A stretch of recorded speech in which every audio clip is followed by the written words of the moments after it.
各位亲爱的网友们，大家好，北美 Daily， 我是朱克南。最近风声紧，所以我们只说美国啊，是吧？就是因为节目本来就叫北美 Daily 嘛，就是前些天呢，在咱们伟大的祖国出了一个微博监督员的事情，就是有些在微博挣钱的临时工啊，他们就轻易的得到了裁判的权利，在微博上呢看见不爽的就举报删号啊，有些恶劣的呢还骂人，搞得大家呢就是人心惶惶。我就想了很多好办法啊，比如这些不是这个微博监督员呢，在遇到各种案件的时候很难抉择的时候呢，我个人建议可以引用陪审团制度，就大家都有机会当一下陪审员，那谁对谁不对，那不是你一个人说了算的。那我们人民群众呢，那不怕你权力大，就怕你不受监督，更怕你的权力呢来路不正啊。当然了啊，最后他们是不是采用我的方法来这么做，我也不知道。但是在美国呢，很多朋友都会收到法院寄来的信，让你去当陪审员。这个时候你就面临很多选择。我们节目呢一贯秉承着简单粗暴的原则，就你干嘛去当陪审员啊？浪费时间，浪费精力。那我不去，那有别人去。所以呢，我们就先教一教同学们如何逃脱这一份公民责任。一般你查看你自己家信箱的时候啊，会有很多账单啊、小广告什么的。但是有时啊，你会收到陪审员的出庭信，也就是 jury summons 陪审团通知，传唤你去法庭，上面用红字就标注 you're required to respond to this letter， 你需要回复这封信，上面呢会有具体的报到日期，有的是5天内，有的是30天内，你收到了呢，你就得回信。接下来呢有好几种情况，情况一，你不是美国公民，那你不是美国公民呢，就不能做陪审团，但仍需回复该信件，告知法院具体情况。你可以通过信息上的联络方式啊进行回复，电话、邮件、寄信等。情况二，未满18岁的美国公民，你需要将出生证明复印件，无论是 hard copy 还是电子版的，递交法院证明自己未满18岁。情况三，出差在外没收到信件，你比如说你在古巴天天嗨，一玩1年，你出差在外。那就是没收到出庭信，那你可递交出差往返的票证，向法院申请延期出庭。所以外出旅行应保存好往返的飞机登机卡，以备不时之需。这样一跟大家解释，你就啥事都没有了。你可以拒绝参加陪审团的理由就是，公民收到陪审员出庭信以后啊，你不能因为英语不好作为不做陪审团出庭的理由。因为你都是美国公民了，大哥您的英语呢再不济也能对付一下吧。如果你仍需按时到法庭报到，报到后填写问卷，这个时候我们的机会就又来了。调查时呢，你可以说自己的英文是真的不好，我是真的不懂这些法律词汇啊，还有很多和案件相关的英文专业词汇。有的时候你一这样啊，人家就不让你去了。还有一点呢，就是出现了重特大紧急情况的话，你也不用当陪审员了。Teacher, I teach 4th grade. Where?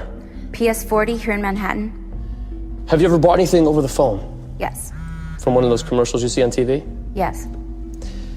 What have you bought? I bought something that removes scratches from your car. Good. Anything else? No. And did you have a good experience with that product? Your Honor, may I approach the bench? What? Why? I really can't say in front of all. If I could just. Approach. Hurry up. My name is Don Kiefer. I'm a producer at AC, and there's been an explosion at the finish line of the Boston Marathon, and I have to get back to my newsroom. Was anyone injured? I don't know. Was it a terrorist attack? I don't know. Do they have a suspect? These are all things that I'd like the answer to, but I can't find them out from here. Mr. Kiefer.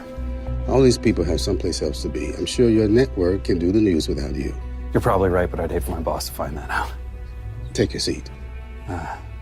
Look, you don't want leaders on the jury, right? Anyone who can take charge during deliberations. I run a news broadcast 5 nights a week with a staff of 60, and I bend them to my will. Plus, I'm currently the defendant in 2 lawsuits being brought by the same person. So even though I bought your client's bagel slicer at 3 a.m. and it nearly took my fingers off, there is simply no way in hell that I am fighting for the plaintiff. Get out of here. Thank you.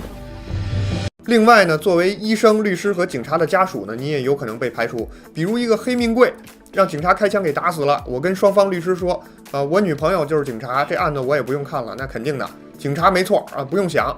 那这样的话呢，你也不用参加了。另外呢，表述立场强烈的语言可能不被选为陪审员。你比如说，我穿个 T 恤，上面印着“吊死那个兔崽子，我们都没权利审判他，弄死他以后让上帝判他”。这种不冷静的 T 恤可能也会放你一马，让你赶紧回家吧。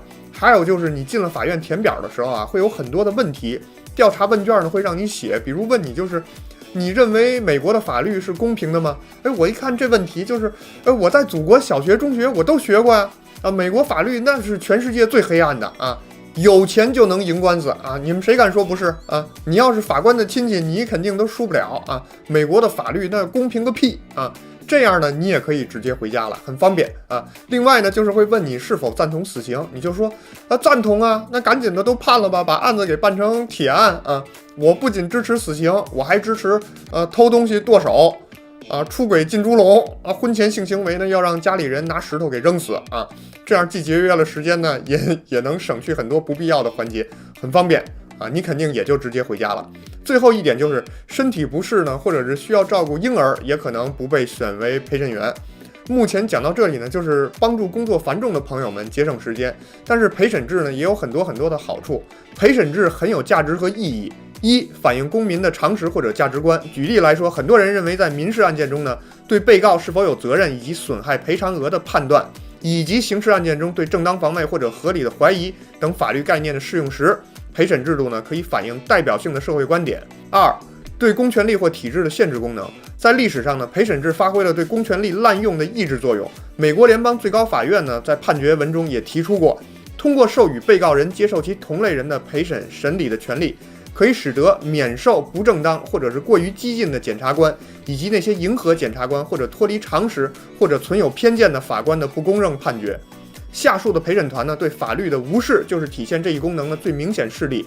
三、参与型民主主义。在美国，陪审制度呢被认为是实现民主主义的重要制度。法国思想家亚历西斯·托克维尔在其著作《美国的民主政治》中，将陪审制视为实现人民自治的重要方法。四、对公民的教育功能。陪审制呢，不仅对于参加该过程的公民有普及司法制度知识的功效，而且通过反映陪审审理的题材的电视节目或者电影，也增进了一般国民对司法制度的理解。五、提高审判效率。作为陪审制的一个次要的作用，其通过集中审理和短时间内得出结论的方式，避免了审判过程的长期化。相对的呢，陪审制也有好多缺点。一、陪审员带有偏见怎么办？你比如说，华人的有个明星，他在美国吸毒被抓了，大家肯定会觉得我有偏见，我也是中国人，那我肯定会偏袒他。在这里呢，我就明确的告诉你，我就得吊死他啊！吊死他的原因呢，是他吸毒、非法持枪，绝不是因为他是上海人。二、对于法律适用能力的质疑，你都有陪审团了，你还要法律干嘛呀？所以这个呢，就牵扯到了一个公民教育以及法治教育，大家的素质呢都提高了，那都对法律有概念了，在这个基本框架下做出的决定肯定是相对客观理性的。那大家都不是低端人口了，那你怕啥民粹啊，是吧？三、就是审判的戏剧化，有些个人能力强的律师呢，在法庭上会开始各种演，对陪审团做出影响。我觉得你再怎么影响吧，人人心中他自有一杆秤，要想影响我呢，我觉得应该还挺难的。四、还有人说陪审审理呢产生好多经济成本，车马费啊，浪费时间啊，我觉得这都是小细节了。在公民社会中呢，这就是为社会尽自己的一份责任啊。说了这么多呢，这个制度究竟好不好？我建议大家有条件的话呢，一定要试一试。咱们祖国有一句话，我就觉得特别好啊，就跟美国的这个制度很像，就是鞋合不合脚，自己穿着才知道啊！你们谁敢说不是啊？这话说的，我跟你讲，那真是太有水平了。最后一件事呢，就是网上呢有很多插件，你可以把所有的好几百个微博监督员呢一次性拉黑，非常方便。就是鞋子穿着不合脚吧，我也没别的鞋可换啊，那我不穿鞋总行了吧？啊，我光着脚是吧？啊，说的就是美国啊。那我们下期再见，拜拜。Hello, America. Let's talk about justice. Let's talk about due process. What you're going to hear in the next couple minutes is not something you'll hear in America's courtrooms, but what you're going to hear could save someone's life, and everyone needs to hear it. There's three things you need to know.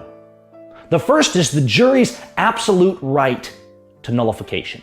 Nullification means that the jury can acquit regardless of what the law says.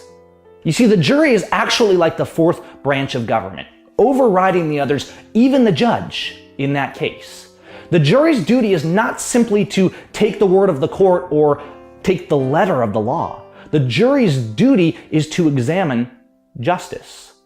The jury's duty is to look at the situation and determine whether there was a moral intent to commit a crime, whether there's an injured party, and if there's not, the jury's duty is to acquit. Next, nullification is one of the reasons we fought the American Revolution. William Blackstone said that it's better that 10 guilty escape than 1 innocent suffer.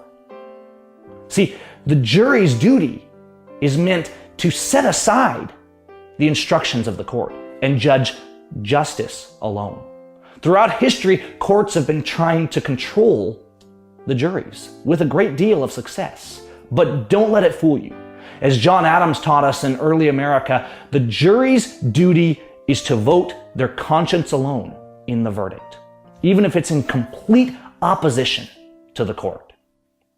Finally, you won't hear these things in our courts today. Despite the indisputable facts of the jury's lawful right to nullify, despite the words of the founders and even modern judges like the late Justice William C. Goodloe, affirming that this is a fundamental principle of a jury. Despite all that, judges in our courtrooms, at the behest of prosecutors, will prevent even the speaking of these things we're talking about right now. But don't let that intimidate you. It can't stop you, because what happens in the jury room is up to the jury alone. Your right and duty is to judge justice, regardless of the instructions of the court or what the judge tells you or what prosecutors tell you. Your duty is to step up and judge justice and vote your conscience. And that's the fundamental principle of why we have a trial by jury. Now, I'm going to include some more details in the notes, but mainly remember this.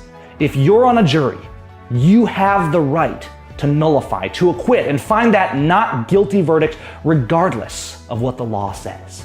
If you have the slightest doubt that justice is being served, your duty is to acquit and to help your fellow jurors do the same. We have to start stepping up for our fellow man and bringing more justice into our courts. We can't have liberty unless we affirm that the unlawful suffering of our neighbor is as evil as if it were us. It's time to step up. I will no longer be silent in the face of injustice. I will stand.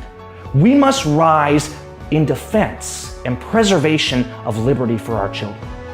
We must step up and seek justice and ask ourselves, is this just? Is this principle? Is this liberty?